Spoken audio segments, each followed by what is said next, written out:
So to get started, the pandemic has transformed our lives everywhere, as Andrew was saying, and we strongly believe that these transformations are here to stay somehow longer than just with the end of the pandemic.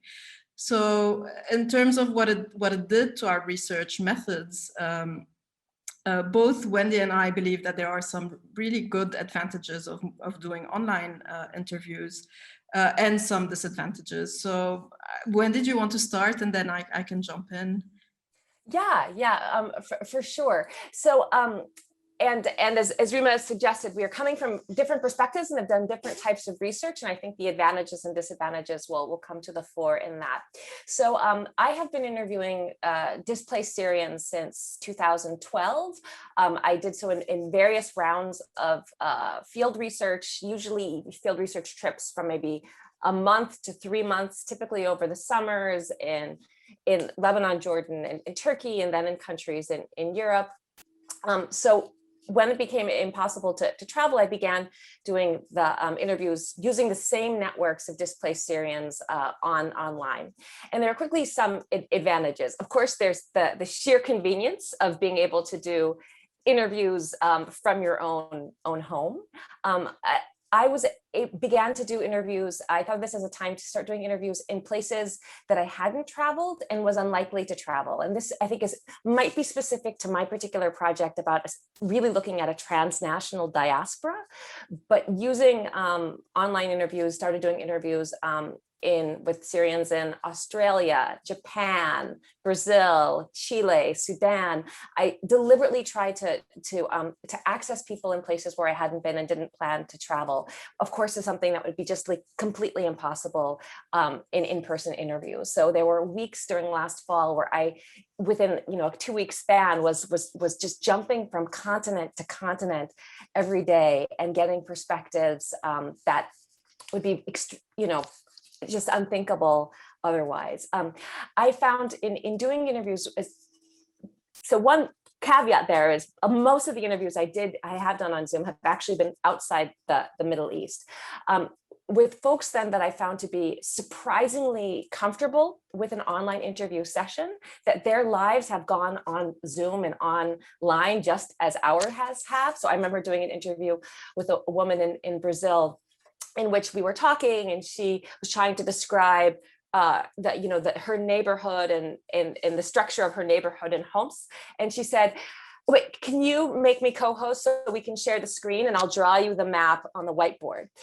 Which brought home, probably not every interviewee you're going to confront will be as facile in Zoom. But this woman, I was like, wow, you should teach my classes. You're a total pro at this. So, but that just is, I think, is an indicator to the degree to which many people who would not have been comfortable 2 years ago, and I would never have thought of doing interviews online 2 years ago, that both I and people I've talked to are, I'm a bit comfortable.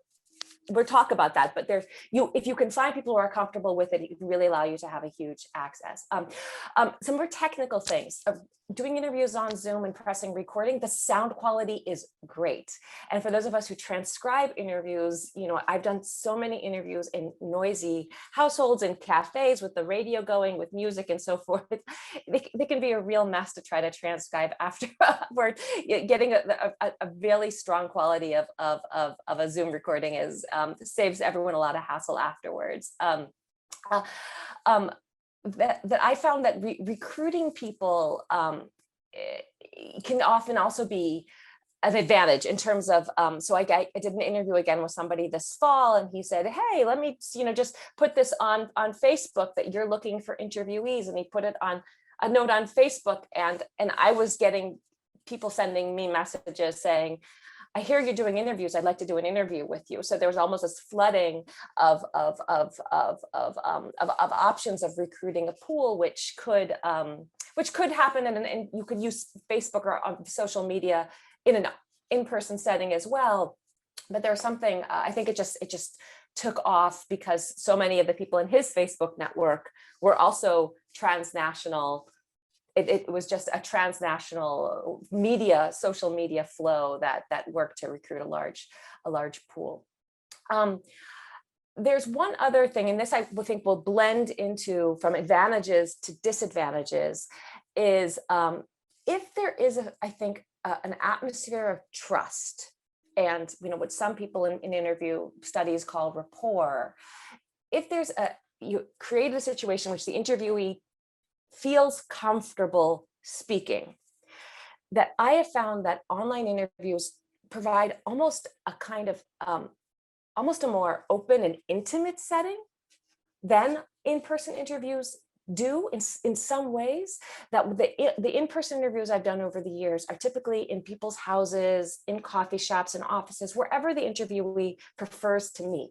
And you were in a social setting, which of course allows you to meet other people that come in and out. It allows you to observe all sorts of things. It puts the interview, the content of the interview in a social setting that teaches you a lot as a researcher. But I have found that there's something about when somebody's essentially, if they're in a room by themselves, and we'll get to that, or in some other safe space, where they're essentially by themselves and talking to you in a computer, there's this kind of face-to-face concentration. It's like the rest of the world sort of is put on pause. And it's just the two of you really looking at each other. But there can be a space of kind of connection, almost intimacy, in which it has seemed to me that the people I've talked to almost feel more at ease and more open in speaking. If there's no one around, that I had assumed that in-person interviews could, or online interviews would create all sorts of barriers, that people wouldn't feel free, that they would be worried about surveillance, that they would be very guarded. The interviews I've done, again, with the caveat that most people have been outside the Middle East, they've probably been more middle-class folks who are accustomed to a Zoom world, all sorts of caveats in countries where there's not surveillance, like talking to people in Denmark or France or whatever, or they don't fear that. And with those types of caveats, there's been a space of it seems, comfort and openness. That I think blends into some disadvantages that I think there'll be many contexts in which that is not the case. And that's what I think we as researchers have to be aware of. Maybe I'll pass it on to Rima. We can continue to go back and forth, but that I think might be a good segue for you. Yeah, great, Wendy. This is really a very good introduction to what I wanted to say. So I think online interviews are a great method. It really depends on the topic we're researching. So this is just a warning, not to say that not any topic can be researched online. And Wendy has already touched on some of the the issues we have to keep in mind, and we'll talk more about this in the second question. But it's also it's still a very important way to do research. One, because of accessibility or access, as Wendy was saying, and during the same day, you can do interviews with people in different places. Even when we're talking about countries as small as Lebanon, during the lockdown, during the also during the uprising, with roads not being always open, it's difficult to travel.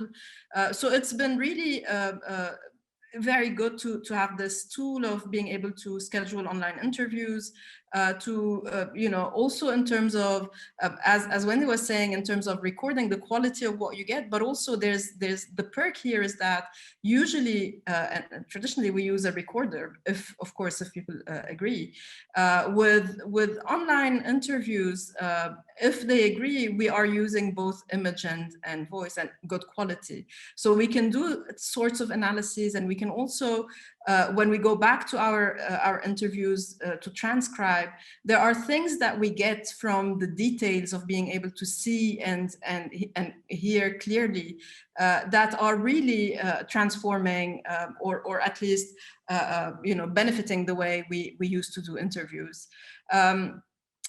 I also found that usually in my experience, people tend to everyone I've interviewed online has accepted for us to record, which is not the case when you go with a recorder. So there's something about being online and being used to seeing yourself and used to this word of doing things online, where people don't really mind given that they've agreed to do the interview to begin with, and where they expect you to record.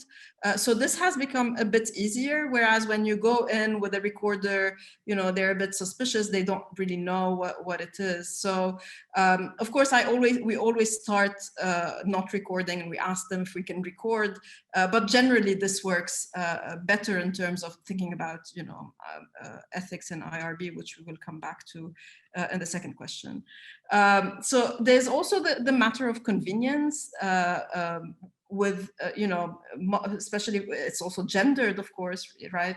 Mothers can meet more easily if they can stay at home with their kids and talk to you in the evening, rather than have to think about, you know, an arrangement for the kids. Also people who work during the day, I mean, now it's more, you know, it's easier to schedule in outside working hours. And of course, this could be good and bad because, you know, there's Zoom fatigue, there's, you know, all sorts of things related to when we work, but it also made access easier somehow.